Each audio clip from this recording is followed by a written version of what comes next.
अस्सलाम वालेकुम, आप देख रहे हैं पॉजिटिव चेंज। मैं हूं उमर खान। आज हम बात करेंगे पार्किंसंस लॉ के हवाले से, और इस कानून की समझ ने मेरी ज़िंदगी बदल दी और आई एम श्योर ये कानून आपकी ज़िंदगी भी बदल सकता है। तो पार्किंसंस लॉ के मुताबिक work expands to the time allowed for it. अब इसको इस तरह समझते हैं कि आप एक प्रेजेंटेशन पे काम कर रहे हैं और आपके बॉस ने आपको उस प्रेजेंटेशन की डेडलाइन तकरीबन एक हफ्ते की दी है। तो आप आराम आराम से उसमें से पिवट चार्ट्स वगैरह बनाएंगे और उस प्रेजेंटेशन में कलरिंग वगैरह का बहुत ज़्यादा ख्याल रखेंगे और एक हफ्ते में उसको कंप्लीट कर लेंगे।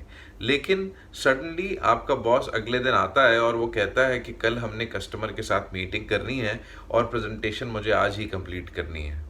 तो यही प्रेजेंटेशन जिसको आपने एक हफ्ते में कंप्लीट करना था, आप उसको चंद घंटों में भी कंप्लीट कर लेते हैं। और उसकी वजह ये नहीं होती कि हम सुस्त या काहिल हैं या हम जानबूझ के कामों को लटका के करते हैं, बल्कि उसकी वजह वो सारा गैर ज़रूरी काम है जो कि हम परफेक्शन हासिल करने के लिए करते हैं। और ये गलती सिर्फ आप और मैं नहीं करते, बल्कि पूरी पूरी कंपनीज इस तरह की गलतियां करती हैं।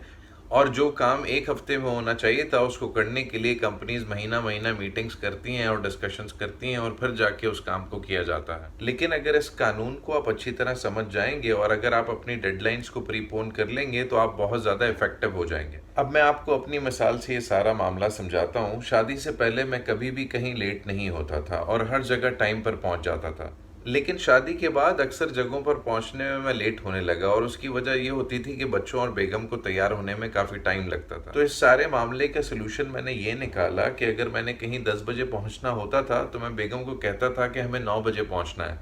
तो मैं 1 घंटा सारी डेडलाइन को प्रीपोन कर लेता था और ऐसा करने से ये मामला हल हो गया और मैं हर जगह टाइम पर पहुँचना शुरू हो गया।